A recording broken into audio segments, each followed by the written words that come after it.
E aí, galerinha, tranquilo? Agora, finalmente, depois de um bom tempo, eu vou entrar na parte dos agentes, né? Que neste caso, agente reativo simples, baseado em modelo, e objetivo e utilidade. Nem todos eu vou explicar, pelo menos não por enquanto, porque eu ainda não tenho conhecimento para poder, por exemplo, programar e mostrar para vocês como que seria um. Mas os que eu forem sabendo, eu vou colocando e vou colocando as aulas uma atrás da outra, tá? Depois eu faço a sequência e tudo mais.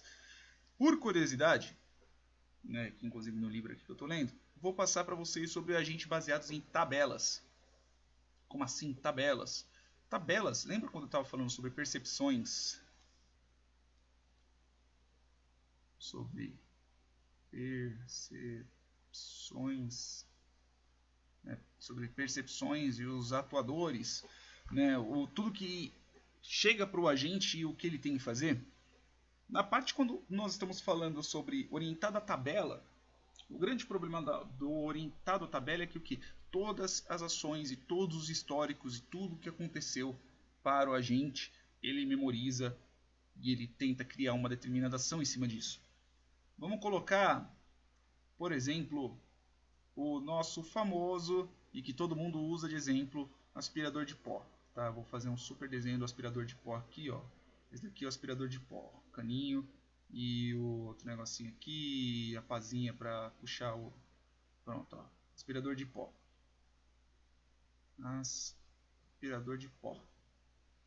Beleza? Nós temos aqui o nosso aspirador de pó, a rodinha dele, só zoeira. E nosso aspirador de pó, como mostram em todos os casos, né, todos os exemplos, inclusive aqui no que eu estou lendo, pelo menos por enquanto ele vai estar em dois lugares, ok? No lugar A e no lugar B. E neste caso, cada um desses dois lugares somente pode ter duas situações. Ele pode estar sujo, não estou falando a quantidade de sujeira, e ele pode estar limpo. Beleza? Em cima da sujeira e da limpeza, ele estando limpo, ele muda para a sala do lado. E na sala do lado vai estar somente sujo e limpo, e assim sucessivamente. Veja que aqui nós temos somente 4 casos. Tá? Então, eu vou até desenhar aqui, ó. Vou pegar uma outra cor aqui, ó. A, B, B. Beleza? Que ele pode estar sujo, pode estar limpo, pode estar sujo, pode estar limpo. Isso daqui, lembra de uma tabela verdade? Mais ou menos aqui são somente 4 casos.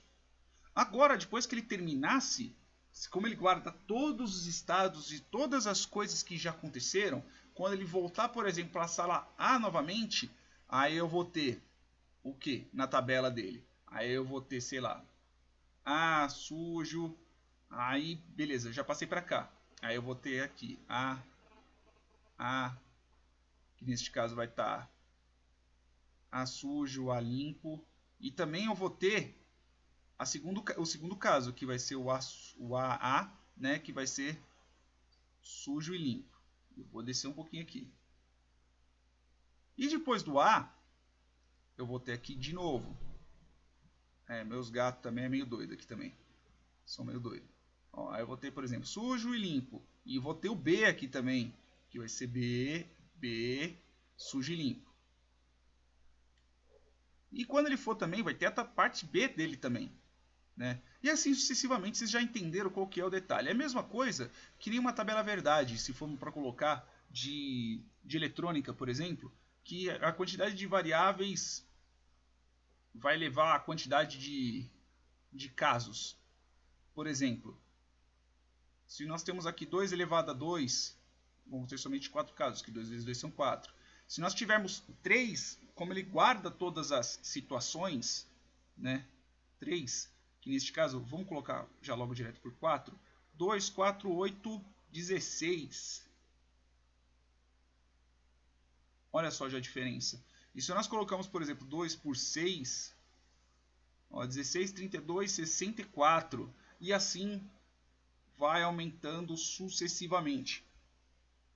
E olha que nós estamos falando somente de 2 lugares, que somente tem 2 percepções. E somente existem 2 estados, por exemplo. Imagina um jogo de corrida ao qual O carro que tá, o agente, né, que nós programamos que é o carro, ele tem que saber tudo o que pode acontecer. Se ele passar um pouquinho mais à direita, e o que pode acontecer sucessivamente, se ele passar um pouquinho mais à esquerda, o que pode acontecer sucessivamente. Um jogo, por exemplo, de poker, putz, o cara desceu um ás, e se bem que não desce no poker, né, mas vamos considerar que, sei lá, num jogo de truco, no truco, vai. O cara pediu 3. Aí vão ter 200 ações que o agente ele pode ter. Se o cara pediu 6, ele vai ter 200 ações que o cara pode ter. 200 eu digo chutando por cima. Imagina um jogo de xadrez ou alguma coisa do tipo. A tabela, a memória que vai ser necessária para esse agente poder armazenar todas as ações necessárias para poder realizar a ação que ele precisa fazer, vai ser impossível. Não vai chegar uma hora que vai estourar de memória. Estourar de HD ou alguma coisa do tipo. Por isso que a gente, orientado à tabela, isso que nós estamos tratando de poucas situações, imagina situações absurdas, que são situações no caso real, um avião, por exemplo, um piloto automático, imagina se ele tivesse que armazenar todas as situações. Então a gente orientado à tabela, que é a tabela de percepção, tabela de ação, ele não é viável. Tá? Só passei aqui esse daqui muito mais pela curiosidade, né, do como que é também um agente baseado em tabela. A partir da próxima aula eu já vou começar a falar sobre agente reativo e tudo mais, e acima de tudo, eu também vou programar esses benditos para vocês verem como é que faz e que não é um bicho de 7 cabeças, assim como eu também apanhei um bocado na faculdade para poder aprender. Beleza, pessoal? Até mais!